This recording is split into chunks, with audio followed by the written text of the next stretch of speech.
সহজ লেসনে তোমাদের সকলকে স্বাগত। আজকে আমরা নবম শ্রেণীর প্রথম পর্যায়ক্রমিক মূল্যায়ন 2024 সালের ইতিহাস বিষয়ের একটি নমুনা প্রশ্নপত্রের এমসিকিউ ও এসসিকিউ প্রশ্নের উত্তরগুলো দেখে নেব।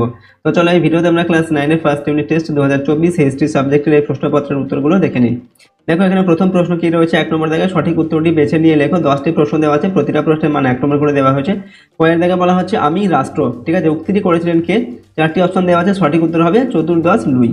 এরপর ক্ষয়ের দাগে শাসক ও শাসিতের চুক্তির মাধ্যমে রাষ্ট্র গঠনের কথা বলেছিলেন কে? উত্তর হচ্ছে রুশো, ঠিক আছে। নেক্সট প্রশ্ন দেখো, গয়ের দাগে প্রাক বিপ্লব ফ্রান্সে প্রত্যক্ষ করের মধ্যে পড়ে না, উত্তর হবে টাইদ।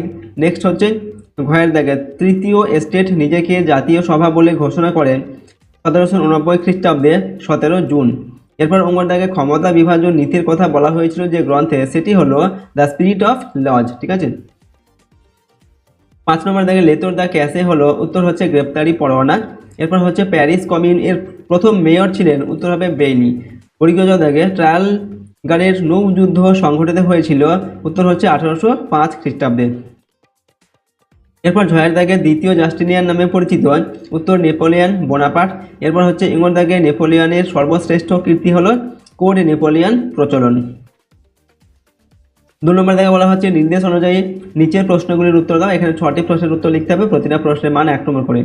2-এর 1-এ দেওয়া আছে একটি বাক্যে উত্তর দাও, ঠিক আছে। প্রথমে কয়ের দাগে দেওয়া আছে এমিগ্রি কাদের বলা হতো, উত্তর লিখবে ফরাসি বিপ্লবের সময় যাজক অভিজাত সম্প্রদায়ের যে সকল লোকজন নিরাপত্তার কারণে দেশ ত্যাগ করেছিলেন এবং বিপ্লবের পরবর্তী সময় আবার দেশে ফিরে এসেছিলেন, তাদের বলা হয় এমিগ্রি। ক্ষয়ের দাগে ফ্রান্সে কখন ডাইরেক্টরীয় শাসনের সূত্রপাত ঘটে, উত্তর লিখবে 1795 খ্রিস্টাব্দে। এরপর গয়ের দাগে কত খ্রিস্টাব্দে ব্যাংক অফ ফ্রান্স প্রতিষ্ঠিত হয়, উত্তর হচ্ছে 1800 খ্রিস্টাব্দে। ঘয়ের দাগে কোন সন্ধির দ্বারা নেপোলিয়নকে এলবা দ্বীপে নির্বাসনে পাঠানো হয়েছিল, উত্তর হচ্ছে ফন্টেনব্লু সন্ধি দ্বারা। 2 নম্বর হচ্ছে ঠিক বা ভুল নিরূপণ করো।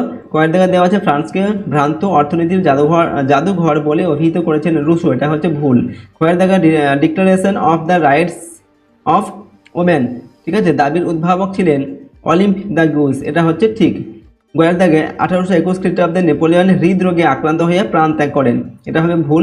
এরপর গয়ের দাগে ইতালিতে নেপোলিয়নের বিরুদ্ধে জুনটা বা সামরিক চক্র গড়ে উঠেছিল, এটা হবে ভুল, ঠিক আছে। পরের প্রশ্ন 2-3 নম্বর, এখানে বলা হচ্ছে বাম স্তম্ভের সঙ্গে ডান স্তম্ভ মেলাও।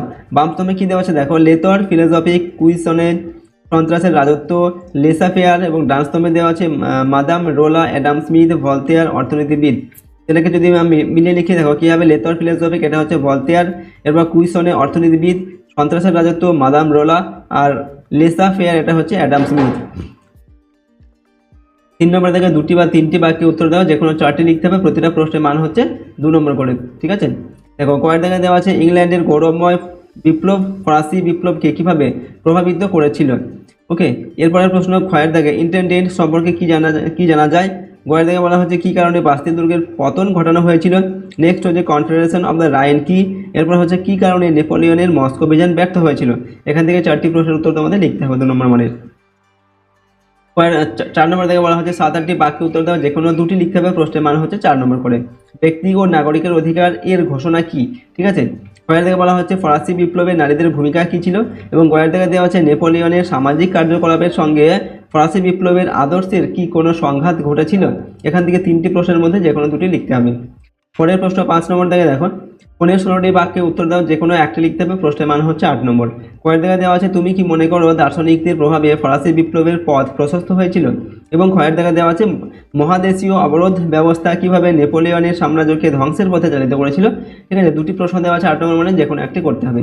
তো তোমাদের এই ছিল ক্লাস 9-এর ফার্স্ট ইউনিট টেস্টের হিস্ট্রি সাবজেক্টের একটি মডেল কোশ্চেন পেপার। এই প্রশ্নপত্রের প্রশ্নোত্তরগুলো অবশ্যই তোমরা পরীক্ষার একবার প্র্যাকটিস করে যাবে। আর এই চ্যানেল নতুন হয়ে থাকলে চ্যানেলটিকে সাবস্ক্রাইব করে রাখবে এবং বেল আইকনে প্রেস করে অল অপশনটিকে সিলেক্ট করবে, ঠিক আছে। ভিডিওটি দেখে লাইক করবে, ভিডিওটি বন্ধু বান্ধবের সঙ্গে অবশ্যই শেয়ার করবে এবং কমেন্ট বক্সে নিজেদের মতামত লিখে জানাবে, ওকে। তো আজকের ভিডিওটিকে আমরা এখানেই শেষ করছি। সম্পূর্ণ ভিডিওটি দেখার জন্য অসংখ্য ধন্যবাদ।